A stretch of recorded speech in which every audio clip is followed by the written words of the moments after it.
ಪ್ರಜೆಗಳೇ ಕೇಳಿರಿ ಹೇಳುವೆ ಮಾತೊಂದ, ಕೇಳಿರಿ ಹೇಳುವೆ ಮಾತೊಂದ. ಸ್ವತಂತ್ರಕ್ಕಾಗಿ ಹೋರಾಡಿ ಮಡಿದ ಸಂಗೊಳ್ಳಿ ರಾಯನ ಕಥೆಯೊಂದ, ಸಂಗೊಳ್ಳಿ ರಾಯನ ಕಥೆಯೊಂದ. ಬೆಳಗಾವಿ ಜಿಲ್ಲೆಯ ಸಂಗೊಳ್ಳಿಯನು ವೀರಪುತ್ರನ ಜನಿಸಿಯನು, ವೀರಪುತ್ರನ ಜನಿಸಿಯನು. ಭರಮಪ್ಪ ಕೆಂಚವ್ವ ತಂದೆ ತಾಯಿಯ ಕುಲಪುತ್ರನೇ ರಾಯಣ್ಣ, ಕುಲಪುತ್ರನೇ ರಾಯಣ್ಣ.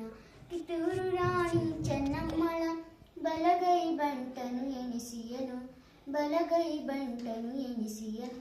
ದೇಶಾಭಿಮಾನಿ ದೇಶಭಕ್ತಿಗೆ ಜೀವನವನ್ನೇ ಮುಡಿಪಿಟ್ಟನು, ದೇಶಾಭಿಮಾನಿ ದೇಶಭಕ್ತಿಗೆ ಜೀವನವನ್ನೇ ಮುಡಿಪಿಟ್ಟನು. ಕಿತ್ತೂರು ರಾಣಿ ಸ್ವತಂತ್ರಕ್ಕಾಗಿ ಬ್ರಿಟಿಷರ ವಿರುದ್ಧ ಹೋರಾಡಿಯನು, ಬ್ರಿಟಿಷರ ಎದೆಯಲ್ಲಿ ಭಯವನ್ನು ಹುಟ್ಟಿಸಿ ವೀರಯೋಧನೆ ಎನಿಸಿಯನು, ವೀರಯೋಧನೆ ಎನಿಸಿಯನು. ಕೇಳಿರಿ ಮಕ್ಕಳೇ ನಾಳಿನ ಪ್ರಜೆಗಳೇ ಕೇಳಿರಿ ಹೇಳುವೆ ಮಾತೊಂದ, ಕೇಳಿರಿ ಹೇಳುವೆ ಮಾತೊಂದ. ಧನ್ಯವಾದಗಳು.